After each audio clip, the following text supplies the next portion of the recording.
Hola, ¿cómo están? Bienvenidos a Bienaventurados Podcast. En este podcast donde nosotros hacemos reflexiones diarias de la palabra del Señor para que podamos nutrirnos, hacer llenura del Espíritu Santo y tener más y más comunión con nuestro Dios a través de la lectura de la palabra del Señor, hacer estas reflexiones tan lindas. Si se fijan, el día de hoy no nos encontramos en los estudios de Bienaventurados, sino que nos encontramos al aire libre, pero de igual manera hemos hecho todos los esfuerzos para poder entregar una palabra y una reflexión para el día de hoy, para que no nos quedemos con este alimento espiritual. El día de hoy nosotros vamos a hablar de los 4 evangelios. Vamos a tratar de reflexionar sobre 4 evangelios. Yo creo que ya saben lo que se les viene a la mente. Bueno, vamos a leer Mateo capítulo 24 en el versículo 24, versículo 14, disculpen. Entonces dice lo siguiente: y será predicado este evangelio del reino en todo el mundo, para testimonio a todas las naciones. Y entonces vendrá el fin.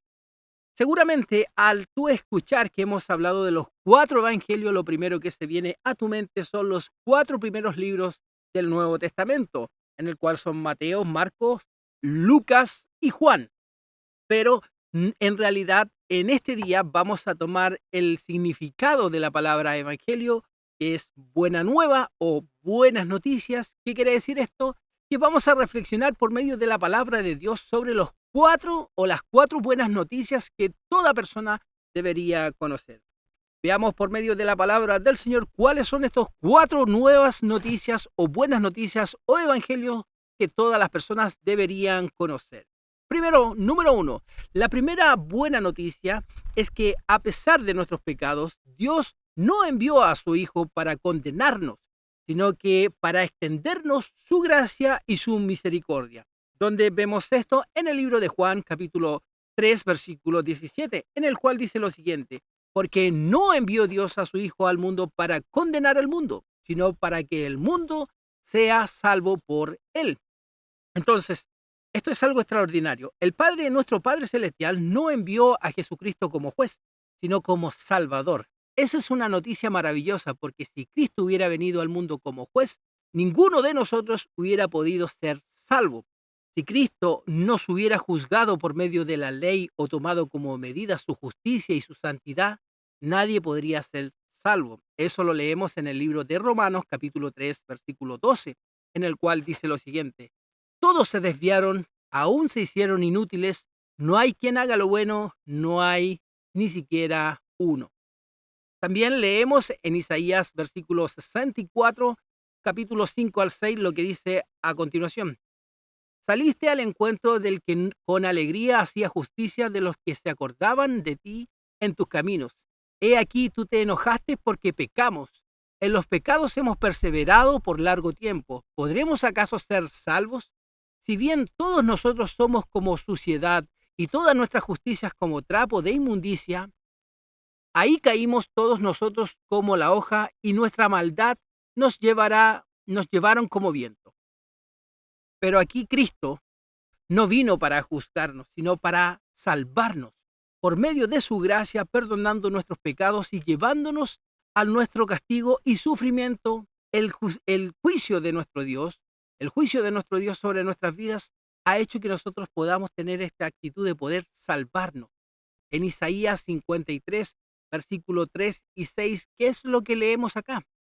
Despreciado y desechado entre los hombres, varón de dolores, experimentado en quebranto, como escondimos de él el rostro, fue menospreciado y no lo estimamos. Ciertamente llevó él nuestras enfermedades y sufrió nuestros dolores. Y nosotros le tuvimos por azotado, por herido de Dios, abatido. Mas el herido fue por nuestras rebeliones, molido por nuestros pecados. El castigo de nuestra paz fue sobre él, y por sus llagas fuimos nosotros curados.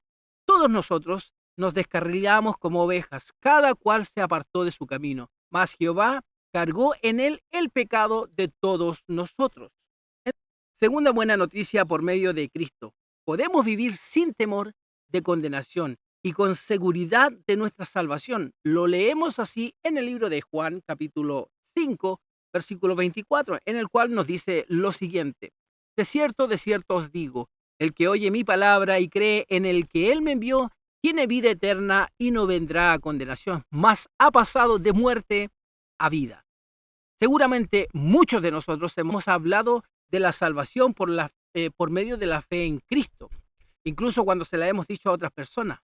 Nadie puede tener seguridad de que es salvo. A lo mejor has escuchado esa palabra, ¿cierto? Pero esto no es verdad. ¿Por qué lo digo? Sí podemos tener una seguridad de nuestra salvación. ¿Por quién? Por medio de Jesucristo. Porque podemos vivir sin temor de condenación y podemos hacer esta pregunta: ¿quién nos da esa seguridad? Nuestro Señor Jesucristo. En Juan capítulo 3, versículo 17 al 18 dice lo siguiente: porque no envió Dios a su Hijo al mundo para condenar al mundo, sino para que el mundo sea salvo por él.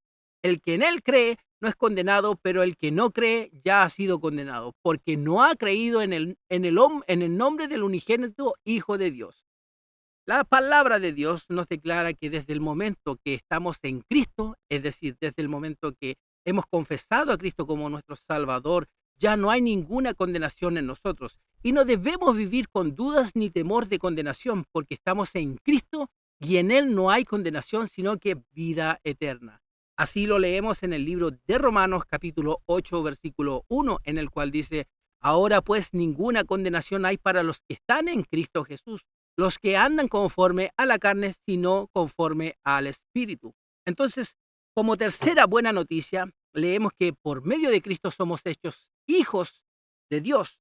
Eso quiere decir, o lo leemos en Juan capítulo 1, versículo 11 al 13.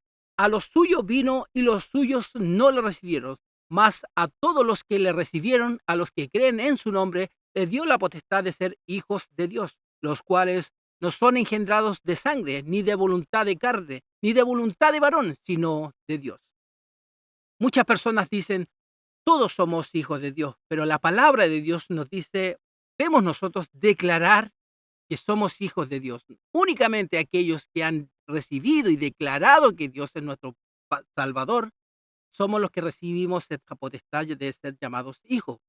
Que es lo que leemos en el versículo 12, dice: más a todos los que le recibieron, a los que creen en su nombre, le dio la potestad de ser hechos hijos de Dios.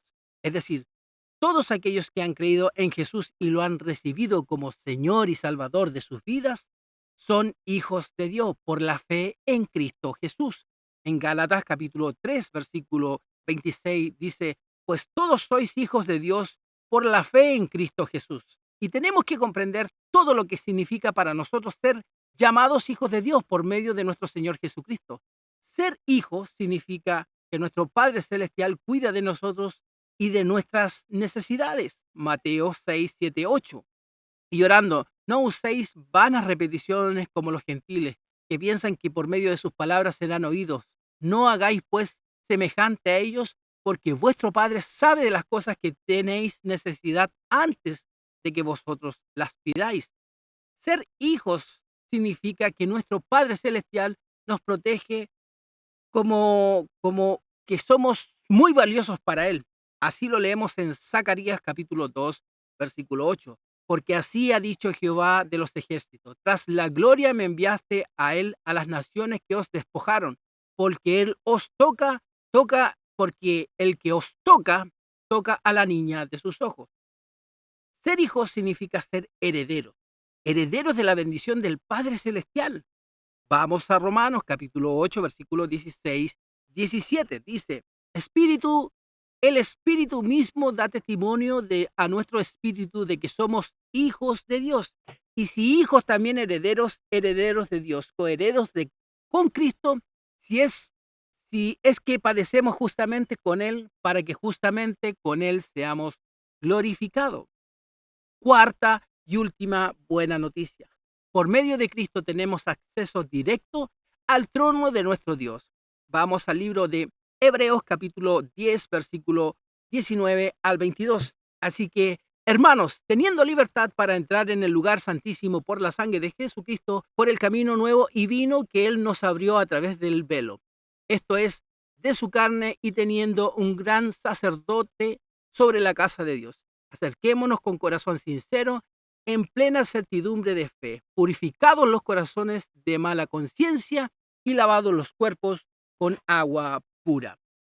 En el antiguo pacto solamente los sacerdotes una vez al año podían entrar al lugar santísimo en la presencia de Dios en los templos. Nadie más se podía acercar y mucho menos entrar en un lugar santísimo. Y si alguien lo hacía, moría en ese momento. Pero ahora, por medio de nuestro Señor Jesucristo, tenemos acceso, vuelvo a repetir, a la presencia de Dios. Él es el camino nuevo que nos lleva directo al Padre Celestial. ¿Va quedando claro eso?